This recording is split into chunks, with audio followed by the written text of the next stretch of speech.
আপোনালোক সকলো জ্ঞাত যে যোৱা 2 অক্টোবৰ 2019 তাৰিখে কৃষক মুক্তি সংগ্ৰাম সমিতি অসমৰ 70টা জাতীয় জনগোষ্ঠী সংগঠন বীৰ লাচিত সেনাৰ আৰু সংযুক্ত আঞ্চলিক দলৰ উদ্যোগত এক ঐক্যবদ্ধ আপোচবিহীন প্ৰগতিশীল জাতীয়তাবাদী আঞ্চলিক দল হিচাপে ৰাইজৰ দলে আত্মপ্ৰকাশ কৰিছিল। 7-8-9 জানুৱাৰী 2020 তাৰিখত মৰাণত অনুষ্ঠিত হোৱা অভিৱৰ্তনত ৰাইজৰ দলে আনুষ্ঠানিকভাৱে আত্মপ্ৰকাশ কৰে আৰু 21ৰ বিধানসভাত ৰাইজৰ দলে অসম জাতীয় পৰিষদৰ লগত ঐক্যবদ্ধভাৱে নিৰ্বাচনী যুঁজত অৱতীৰ্ণ হোৱাৰ সিদ্ধান্ত গ্ৰহণ কৰিছোঁ। ইতিমধ্যেই 26টাকৈ সমষ্টিত আমাৰ প্ৰাৰ্থী তালিকা ঘোষণা কৰা হৈছে আৰু আজি পুনৰবাৰ দোহাৰি থ'ব বিচাৰিছোঁ যে কেৱল বিজেপিক প্ৰতিহত কৰাৰ স্বাৰ্থত আন সমষ্টিসমূহত আমাৰ সাংগঠনিক স্থিতি শক্তিশালী হোৱাৰ পিছতো সেই সমষ্টিসমূহত আমাৰ ব্যাপক জনসমৰ্থন থকাৰ পিছতো যাতে বিজেপি বিৰোধী শিবিৰৰ ভোট বিভাজন নঘটে তাৰ কাৰণে আমি নিম্নতম সমষ্টিত প্ৰতিদ্বন্দ্বিতাৰ সিদ্ধান্ত গ্ৰহণ কৰিছোঁ আৰু সেই অনুসৰি প্ৰথম আৰু দ্বিতীয় পৰ্যায়ত অনুষ্ঠিত হ'ব লগা 86টা বিধানসভা সমষ্টিৰ মাত্ৰ 20টা সমষ্টিত আমি প্ৰতিদ্বন্দ্বিতা কৰিবলৈ আগবাঢ়িছোঁ। আৰু আজি আমি ৰাইজৰ দলে আমাৰ যি ভিজন ডকুমেণ্ট মনোদৰ্শনৰ দলিল সেই মনোদৰ্শনৰ দলিল আমি আজি উন্মোচন কৰিব বিচাৰিছোঁ আৰু আমি ভাবোঁ আমাৰ এই মনোদৰ্শনৰ দলিল যাক ভিজন ডকুমেণ্ট আধুনিক অসমীয়া জাতি গঢ়াৰ বাবে এখন নতুন অসম গঢ়াৰ বাবে এক ঐতিহাসিক দস্তাবেজ এক পথ প্ৰদৰ্শক হৈ ৰ'ব।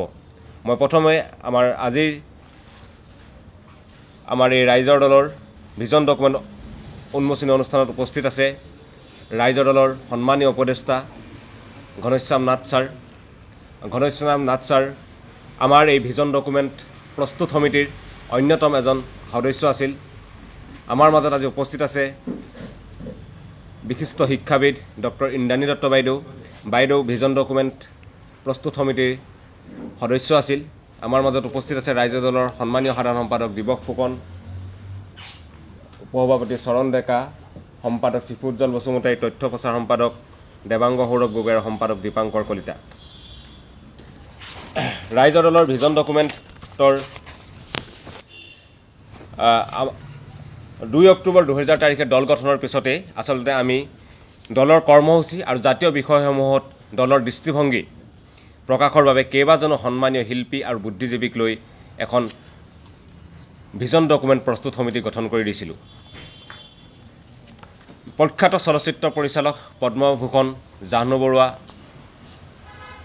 কটন কলেজৰ প্ৰাক্তন অধ্যক্ষ ডক্টৰ হিতানাথ লহকৰ, বিশিষ্ট শিক্ষাবিদ ডক্টৰ ইন্দ্ৰাণী দত্ত বাইদেউ, গুৱাহাটী কমাৰ্চ কলেজৰ প্ৰাক্তন অধ্যক্ষ ডক্টৰ ঘনশ্যাম নাথ ছাৰ সদস্য আৰু ডাক্তৰ নাৰায়ণ শৰ্মাক আহ্বায়ক হিচাপে লৈ ভিজন ডকুমেণ্ট প্ৰস্তুত সমিতি আমি গঠন কৰিছিলোঁ আৰু তেখেতসকলে অতি কষ্টৰে বিভিন্ন লগত আলোচনাৰ মাধ্যমেৰে আমাৰ ভিজন ডকুমেণ্টখন প্ৰস্তুত কৰি দিছে আৰু দলে তাত সামান্য হাত ফুৰাই ভিজন ডকুমেণ্টখন আজি ৰাইজৰ মাজলৈ আমি উলিয়াই দিব বিচাৰিছোঁ আৰু মই সকলোকে থিয় হৈ আমাৰ প্ৰথমে ভিজন ডকুমেণ্টখন উন্মোচন কৰি দিবৰ কাৰণে অনুৰোধ জনাইছোঁ।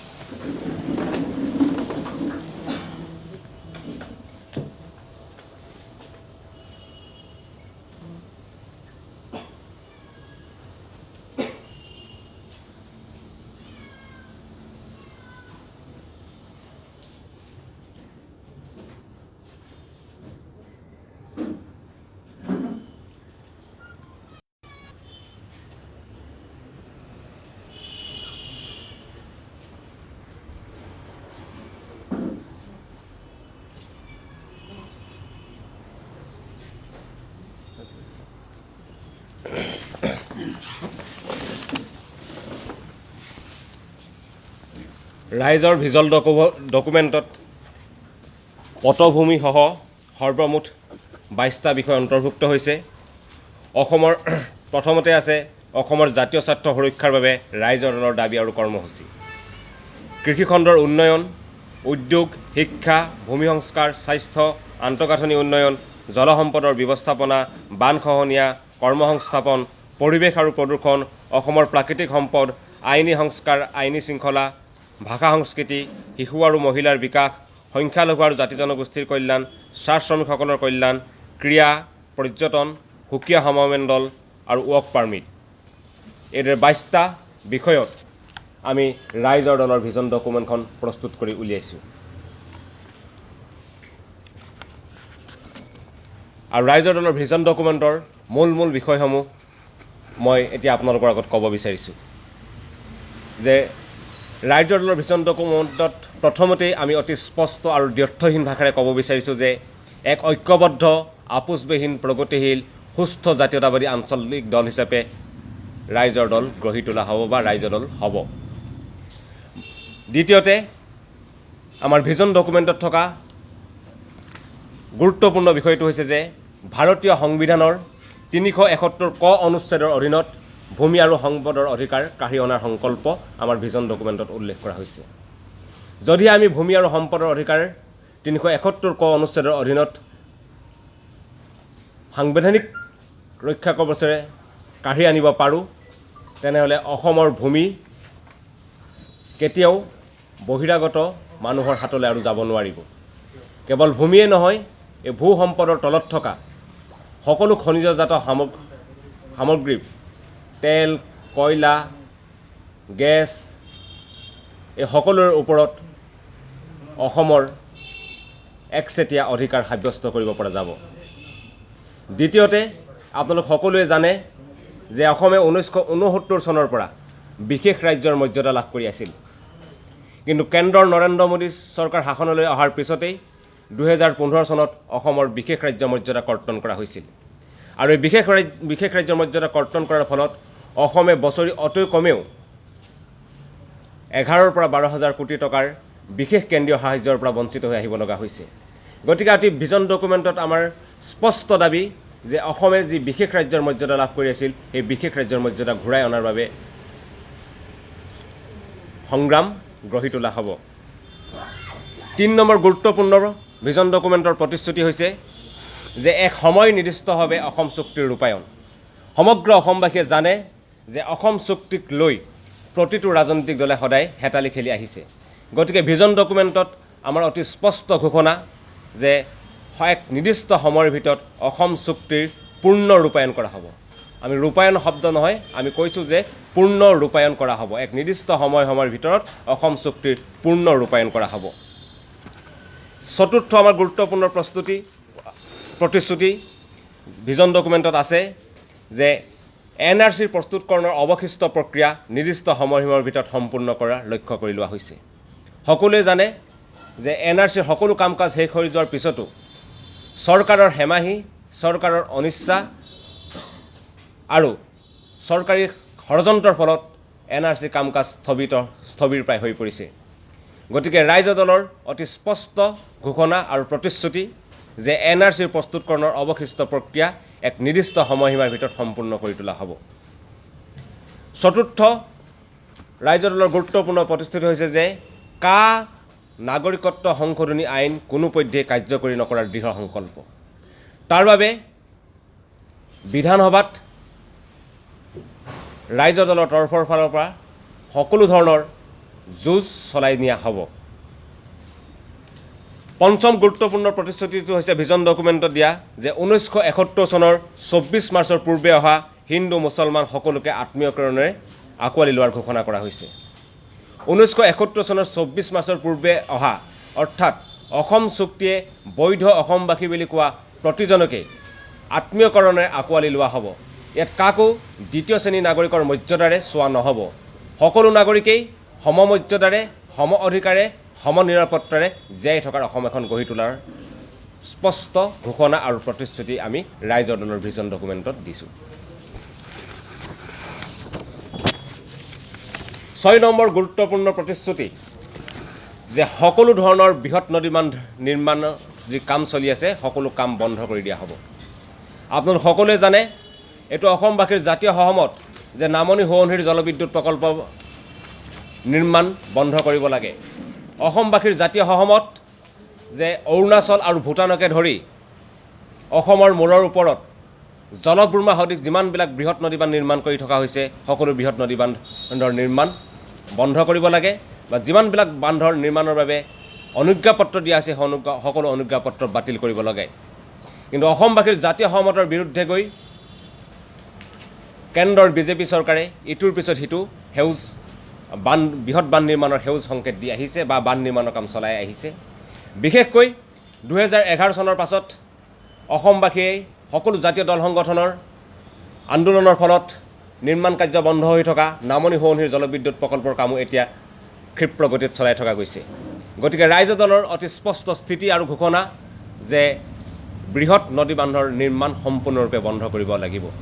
তাৰ সমান্তৰালভাৱে আমাৰ ৰাইজ দলৰ প্ৰতিশ্ৰুতি আছে যে বিদ্যুৎ উৎপাদনত কেনেকৈ স্বনিৰ্ভৰশীল হ'ব পাৰি, ক্ষুদ্ৰ ক্ষুদ্ৰ জলবিদ্যুৎ বা অন্যান্য বিদ্যুৎ উৎপাদনৰ পদ্ধতিৰে কেনেকৈ বিদ্যুৎ উৎপাদনত অসম আত্মনিৰ্ভৰশীল হ'ব পাৰি, স্বনিৰ্ভৰশীল হ'ব পাৰি, তাৰ পৰিকল্পনা আমাৰ ভিজন ডকুমেণ্টত আমি অতি স্পষ্টভাৱে উল্লেখ কৰিছোঁ।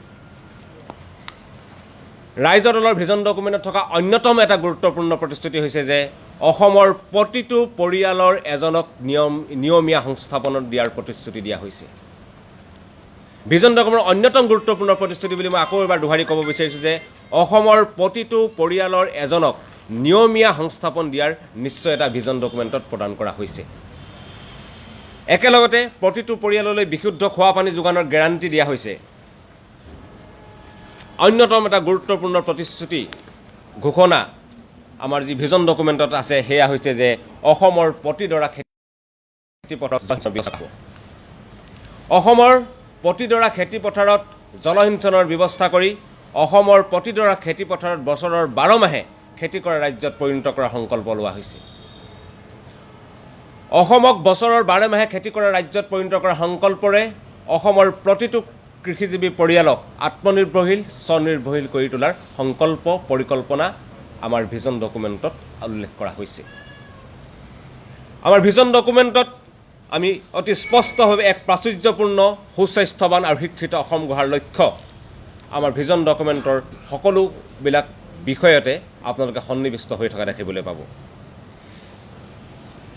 আমাৰ ভিজন ডকুমেণ্টৰ অন্য এক গুৰুত্বপূৰ্ণ প্ৰতিশ্ৰুতি হৈছে যে অসমৰ সকলো পৰিয়ালক ভোগ দখলী মাটি প্ৰদানৰ গেৰাণ্টি প্ৰদান কৰা হৈছে। ভোগ দখলী কৰি থকা অসমৰ প্ৰতিটো পৰিয়ালক মাটিৰ পট্টা প্ৰদানৰ গেৰাণ্টি ৰাইজৰ দলৰ ভিজন ডকুমেণ্টত উল্লেখ আছে।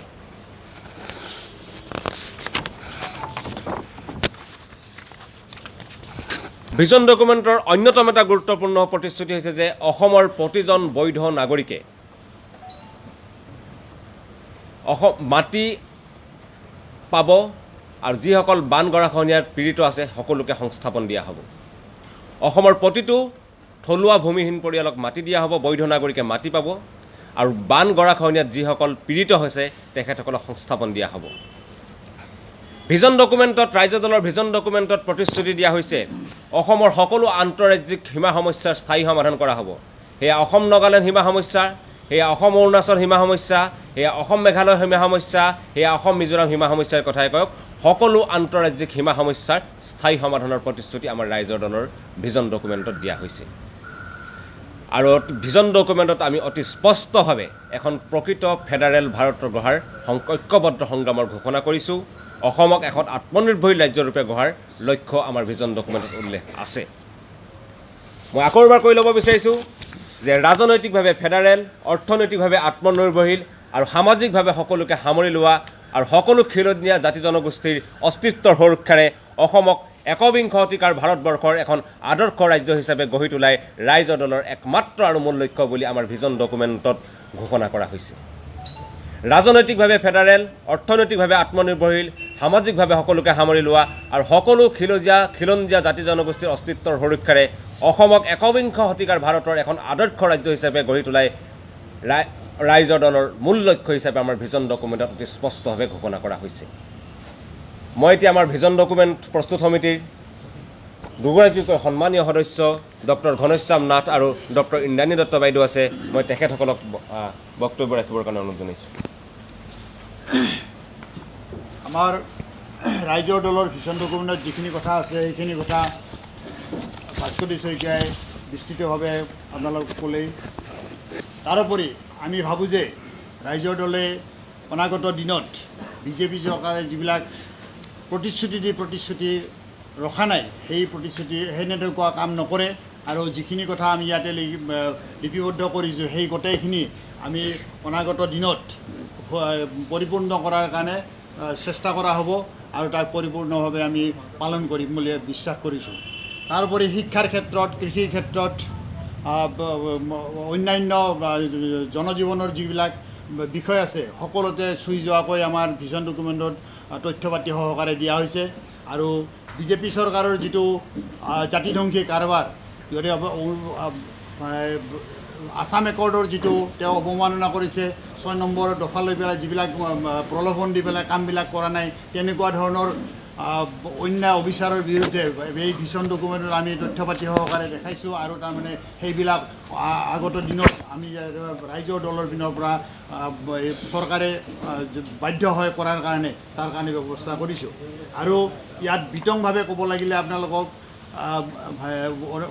অধিক সময়ৰ প্ৰয়োজন হ'ব, গতিকে আমি থোৰতে কৈছোঁ যে অসমৰ জাতীয় জীৱনক চুই যোৱা যি মাটি ভেটি কথা আমাৰ সৰ্বানন্দ সোণোৱাল চৰকাৰে কৈছিলে, সেইটো তেওঁলোকে পালন কৰা নাই। আৰু আমি সেই ৰাইজৰ দলে জাতি মাটি ভেটি ৰক্ষাৰ কাৰণে আমি যৎপৰোনাস্তি চেষ্টা কৰিম আৰু ৰাইজৰ দলে অনাগত দিনত তাক প্ৰতিবন্ধ কৰাৰ কাৰণে সফল কাম হ'ব বুলি মই আশা প্ৰকাশ কৰিছোঁ। আৰু ভিজন ডকুমেণ্টত আমি গোটেইবিলাক বস্তু সামাজিক, অৰ্থনৈতিক, শৈক্ষিক সকলোবিলাক বিষয় আমি সন্নিৱিষ্ট কৰিছোঁ। গতিকে এতিয়া মই বাইদেউ আমাৰ দুআষাৰ ক'লে ভাল হয়। আৰু মই আচলতে কিছু অসুস্থ, সেইকাৰণে বৰ বেছি ক'ব নোৱাৰিম। কিন্তু এতিয়া আজি ভাস্কৰ ডি শইকীয়াই যিখিনি কথা ক'লে, আমাৰ ভিজন ডকুমেণ্টত থকা সকলোখিনি কথাই থুলমূলভাৱে কৈছে, যদিও আমি বিতংভাৱে বহুতো কথা লিখিছোঁ। মই ভাবোঁ যে আমাৰ দল ৰাইজৰ দল হ'ব এখন সঁচাকেই ৰাইজৰ বাবে এটা দল, যি দলে ৰাইজৰ সাধাৰণ লোকৰ, বিশেষকৈ খাটি খোৱা শ্ৰমিক মজদুৰৰ পৰা আদি কৰি সকলো খাটি খোৱা লোককে আমি আমাৰ এই ৰাইজৰ দলে তেওঁলোকৰ কথা চিন্তা কৰি এই ভিজন ডকুমেণ্টখন পঢ়িলে আপোনালোকে গম পাব যে তাত কি ধৰণে আমি সকলো শ্ৰেণীৰ মানুহে যাতে উপকৃত হ'ব পাৰে তেনেকুৱা এখন সমাজৰ কথা আমি চিন্তা কৰিছোঁ। বিশেষকৈ আমি শিক্ষাৰ ক্ষেত্ৰত আমি ভাবোঁ যে অসমৰ প্ৰতিটো শিশুৱে সমান একেধৰণৰ শিক্ষা পাব লাগে। আৰু তাত আমি যিটো ফ্ৰী শিক্ষা বা বিনামূলীয়া শিক্ষা পাব লাগে আৰু এক উন্নত মানৰ শিক্ষা পাব লাগে। সেইদৰে আমাৰ খিলঞ্জীয়া ৰাইজৰ যিখিনি মাটি ভেটিৰ কথা, তেওঁলোকৰ স্বাস্থ্য, তেওঁলোকৰ অন্যান্য বিভিন্ন বিষয়ৰ যিবিলাক তেওঁলোকৰ অধিকাৰ, সেই অধিকাৰসমূহ আমাৰ দলে ইয়াত ভিজন ডকুমেণ্টত বিস্তৃতভাৱে লিখি, সেইখিনি আমি নিশ্চয় তাক কাৰ্যকৰী কৰিবলৈ আমাৰ দলে সদায় চেষ্টা কৰিব। এইখিনিকে কৈ মই সামৰিছোঁ। ধন্যবাদ। আমাৰ ভিজন ডকুমেণ্টৰ মূল বিষয় এইখিনি আছিল। আৰু আপোনালোক জৰিয়তে এটা কথা অতি স্পষ্ট কৰি দিব বিচাৰিছোঁ যে ৰাইজৰ দল আত্মপ্ৰকাশ কৰাৰ পাছতে আমি ঘোষণা কৰিছিলোঁ যে ৰাইজৰ দলৰ প্ৰথম কথা উন্নয়ন আৰু শেষ কথা উন্নয়ন। ৰাইজৰ দলৰ প্ৰথম কথাও উন্নয়ন আৰু শেষ কথা উন্নয়ন, সেই কথা নিশ্চিতভাৱে আমাৰ ভিজন ডকুমেণ্টত সন্নিৱিষ্ট প্ৰতিটো বিষয়ত অতি স্পষ্টৰূপে প্ৰতিফলিত হৈছে। আৰু ইয়াকে কৈ আজি আমাৰ ভিজন ডকুমেণ্ট উন্মোচনী অনুষ্ঠান বা ভিজন ডকুমেণ্ট উন্মোচন উপলক্ষে যি সংবাদমেল অনুষ্ঠিত কৰিছোঁ, সংবাদমেল আৰু আমি সামৰণি মাৰিছোঁ। ধন্যবাদ। মানে যে ৰাইজৰ দল গঠন হৈছে কৃষক মুক্তি সংগ্ৰাম সমিতি আৰু বিভিন্ন দল সংগঠনৰ উদ্যোগত। আৰু ৰাইজৰ দলৰ ওপৰত বিভিন্ন ধৰণৰ চৰকাৰী হেঁচা বিভিন্ন মুহূৰ্তত আহি আছে। আৰু ৰাইজৰ দলৰ পঞ্জীয়ন প্ৰক্ৰিয়া আমাৰ এতিয়ালৈকে সম্পূৰ্ণ হৈ উঠা নাই। আমি আশাবাদী যে খুব সোনকালে ৰাইজৰ দলৰ পঞ্জীয়ন হৈ উঠিব। আৰু আমি ৰাইজৰ দলৰ হৈ যিসকল প্ৰাৰ্থীয়ে প্ৰতিদ্বন্দ্বিতা আগবঢ়াব, সকলো প্ৰাৰ্থীৰ বাবে এটা উমৈহতীয়া চিহ্ন বিচাৰি আমি আবেদন কৰিছোঁ। যিহেতু 12 তাৰিখলৈকে এই প্ৰক্ৰিয়া চলি থাকিব, 12 তাৰিখৰ ভিতৰত আমাৰ ৰাইজৰ দলৰ প্ৰাৰ্থীৰ কাৰণে এটা উমৈহতীয়া চিহ্ন পাম বুলি আমি আশাবাদী।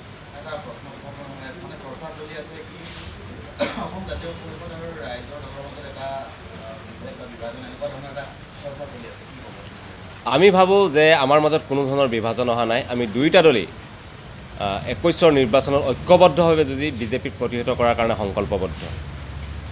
কিন্তু শেহতীয়াকৈ কিছুমান সমষ্টিত দুয়োটা দলে প্ৰাৰ্থিত্ব দিয়া দেখি কিছুমান মানুহৰ মাজত তেনেকুৱা ধৰণৰ এটা খবৰ হয়তো বিয়পি পৰিব পাৰিছে।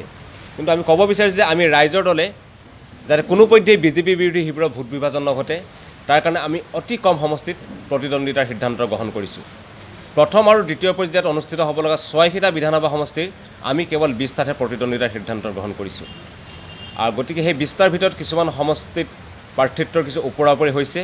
আমি আশা কৰিম যে 12 তাৰিখলৈকে সময় আছে। 12 তাৰিখৰ ভিতৰত আমি দুয়োটা দলে আলাপ আলোচনাৰ মাজেৰে আমাৰ মাজত উদ্ভৱ হৈ সমস্যা সমাধানৰ পথ আছে বুলি আমি ভাবোঁ।